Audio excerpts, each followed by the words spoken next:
inside TCO Studios alongside Vikings Offensive Coordinator Wes Phillips. And Wes, an exciting first round for you guys. You sat there, you watched J.J. kind of go down the board, made your move at 10. What were your emotions and feelings like when you guys went up and got your guy? Well, I think, you put so much time and effort into evaluating all these different players, and you kind of start to zone in on who you would target and who you would really love to have. And J.J. was one of those guys, and along with Dallas, on the defensive side of the ball. But when you're able to get one of those guys that you had really kind of put a lot of time in, we private workout J.J. in Michigan, in Ann Arbor, and really enjoyed our visit with him. Loved the tape, loved the person, the intangibles. So when all that kind of comes together and you actually get the guy, just a really good feeling, exciting, and I know he wanted to be here as well. Yes. So it certainly helps. We were taking him either way, but it helps that he wanted to be a Viking, wanted to be a part of this. Yeah, it's funny. I got that from him. We were at his watch party yesterday, and I don't think anyone was more excited I've ever seen to join a team than J.J. McCarthy. So it's something that you guys did in your meetings and what you kind of like told him about what you want to do with him moving forward. So what was it about the Vikings you think that he was so attracted to wanting to be here so badly? Well, I think it really starts with Kwesi, Kevin, the type of people they are, the type of people that they've brought into the building, the Josh McCowns, the Brian Angelico was with us, Grant Udinsky was with us on that visit, Ryan Griggs, and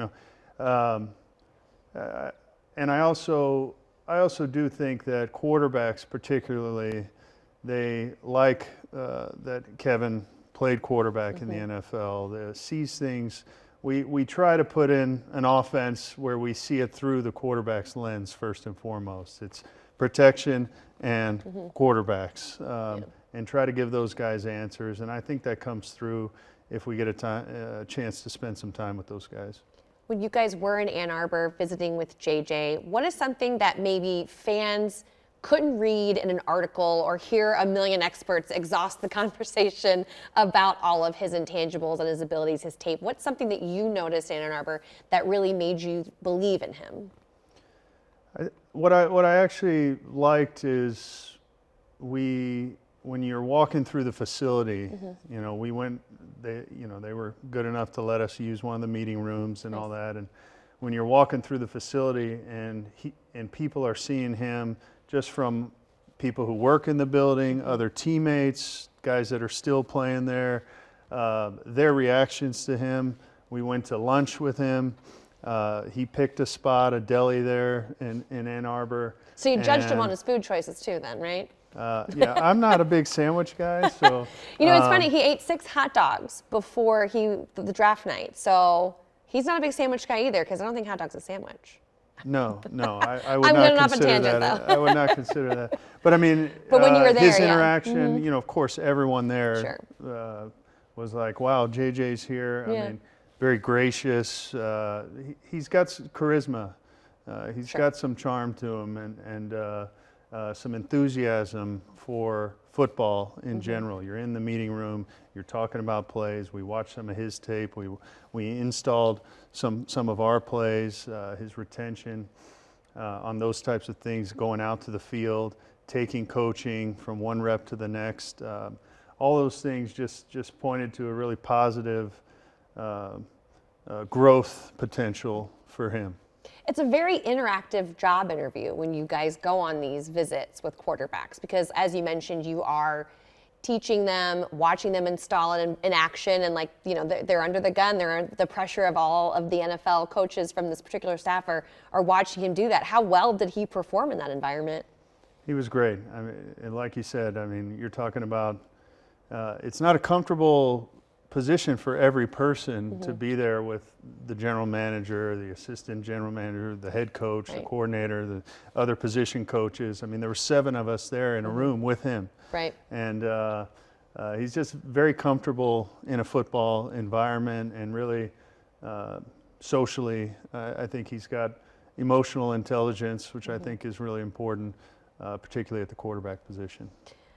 He's a proven winner, 27-1 as a starter.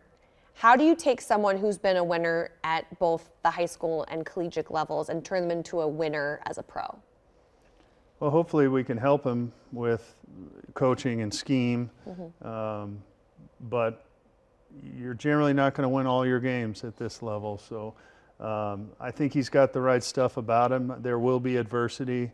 There will be some times where he doesn't play as well as he'd like to or we'd like him to.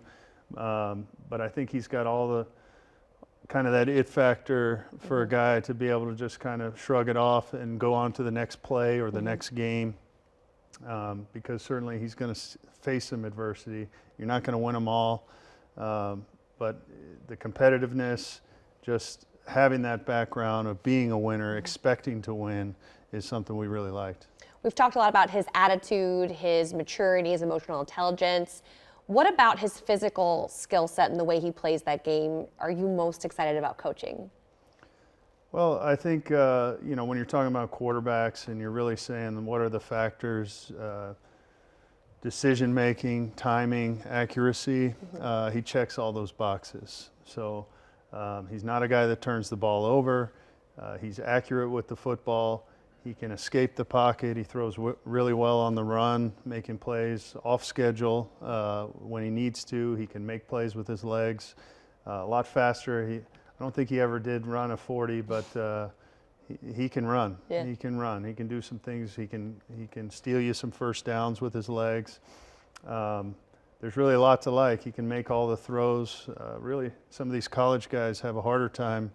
You can really see their arm strength because they're throwing a field outcut, and it's a lot longer than we would ever have to throw it in our league with the hashes. Right. That's a very, very good point. Yeah. And the plan for him, have you guys thought at all how you want to take his growth and what you want to see from him in the next year? Well, I think we just want him to come in like any other player and just strive to improve every day, just be the best version of himself, and that'll be enough. All right, well, the Vikings are back on the clock on Saturday in the 6th and 7th round. As of right now, when we're recording this, we all know things can change. But what is something that you hope to see in that final round that the Vikings, and even within the undrafted free agents that you will get, what do you hope to see? Well, really, I'm hoping that some of our guys that maybe other teams don't value as much are still around. You hope to get kind of a steal in some cases, and maybe you're right or maybe you're not. It remains to be seen. But we hope we can get some people that can contribute, even though we do have later round picks. As we know, those guys at times, you never know when they're going to be taken and who's going to really excel when they come in and get in this environment. Well, thank you so much for your time. I know it's a very busy season of life right now as the NFL draft continues all weekend long. Appreciate your time, Wes. Thanks, Tatum.